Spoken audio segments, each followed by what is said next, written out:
Koli Forum is a bioeconomy forum that considers the use of natural resources from different perspectives. With its highly committed participants and other stakeholders, the Koli Forum has gained a permanent position as a trend-setting and advisory forum. The title of the third Koli Forum is Forests and Water.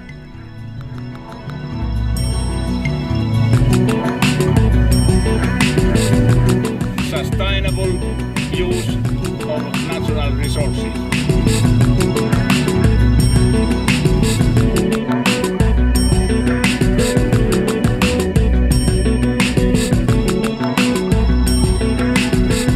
The topics in 2013 include natural resources management, governance, resource efficiency, industrial symbiosis, and clean water.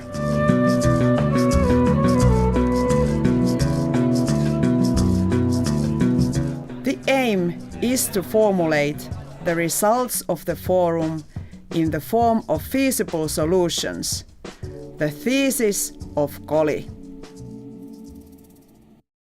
One issue is crucial: well-functioning public administration and good cooperation between political and business leaders. There is need for leadership on the national level as well as international level. As consumption increases, with increasing population and GDP, countries are facing growing shortages of vital renewable resources, such as fresh water, forests, energy, and so on. Furthermore, climate change threatens the distribution and availability of many critical resources. Growing challenges are accelerating the number of conflicts, threatening international peace and security.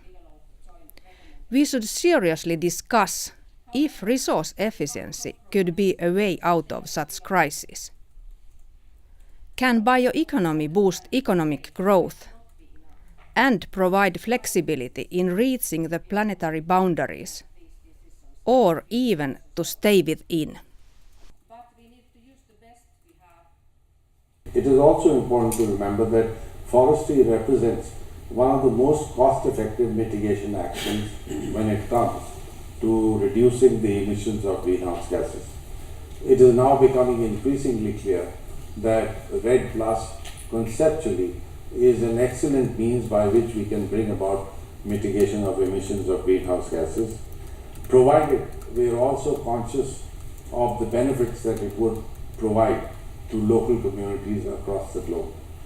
Now, it is a bit disappointing that even though the UN Framework Convention on Climate Change came into existence in 1992, after 21 years, we still don't have a global agreement by which there would be definite and precise commitments on the part of countries that would be part of a global deal. So, are we going to act globally once we have a global agreement, or should we start acting locally without concern and without regard to a global agreement? This is the question I would like to leave you with. Global versus local. Should we wait for global before taking any other kind of action, or should we just forget a global agreement and start doing what Mahatma Gandhi very rightly used to say: be the change you want to see in the world? I see the role of forests as being absolutely crucial to the sustainable development of India, because I feel that our forest cover contributes, and our biodiversity contribute to maintaining the quality of life and the sustainability of our environment, which is very closely linked with the lives of ordinary people, particularly who live in the rural areas. And when the balance of environment is disturbed, then we have very severe consequences in the lives of the people who are dependent upon the forests and who are dependent upon the natural cycle of the ecology for their day-to-day lives. So the serious attempt of government has been to preserve our forest cover, which is 23%. We have succeeded in doing that, despite providing for food and other things for nearly 3 billion people in the country. So I would say that our effort has been very successful. As a concluding remark for this challenge, I would like to say that this is not just about green parts of industry. We can change all the industries, all the companies to become more green and more parts of the bioeconomic revolution. And it's not just about technology either. It's about services, it's about doing things differently, it's about leadership, how we organize things, how we organize communities, how we organize cities. We don't just want to do houses built of wood. We want to do houses where you have all the services related to it built in a way where the end customer gets the most benefit with the most environmentally friendly manner. So this is the revolution we are speaking about. And finally, I'd like to touch upon the needs to plan ahead and take action now so as to mitigate future risks. There is a growing concern, for example, the world lacks a capacity to adequately respond to emerging water security risks. We need to build capacity now to better understand and prepare for the future risks. Social cost of not managing water security risks can be staggering. Last year's drought in the US, for example, nearly halved the contribution of the agricultural sector to US GDP over its third quarter. Ultimately, water security is about establishing an acceptable level of water risk by weighing the cost of improving water security against the expected benefits, and ensuring that responses are proportional to the magnitude of the risk.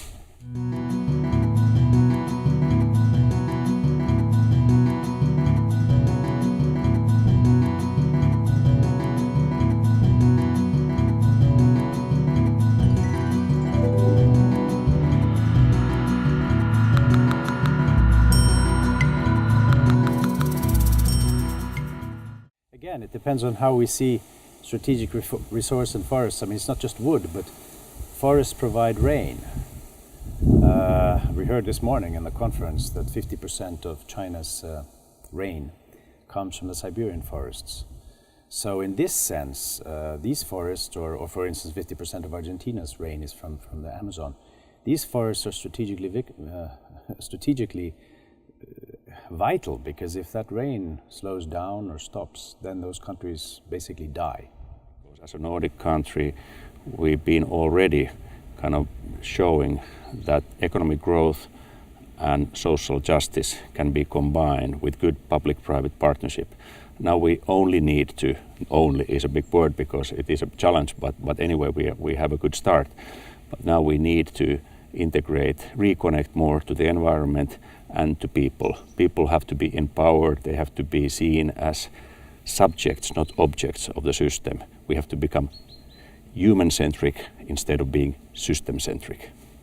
So I think that in the United States and in Europe, there's a lot of activity toward moving toward a bioeconomy, and I think it's there's the resources and the means to do so. I think that the drivers behind it are actually a little different.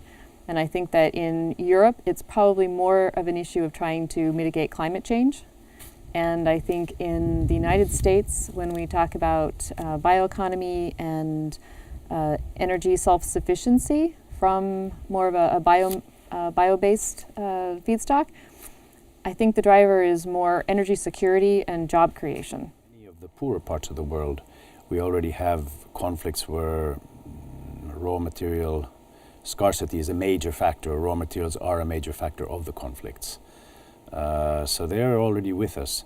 In the richer part of the world, in 5 or 10 years, I don't know, but potentially in a more than 10-year perspective, if global raw materials become more and more scarce, then we could start to see real unpleasant competition for what is left. And one area that's close to Finland is of course the Arctic. If we cannot manage that, then we could have a pretty tense situation in the Arctic. Globally, that we're not doing yet at all enough in order to try and slow down the coming ecological catastrophe which is facing us.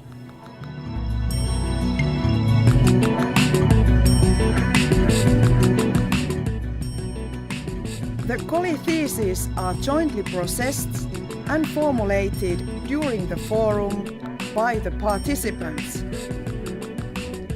The Koli theses are made to help decision makers take responsibility for renewable natural resources, sustainable economy, as well as social and ecological welfare. The Koli theses are tools for implementing changes.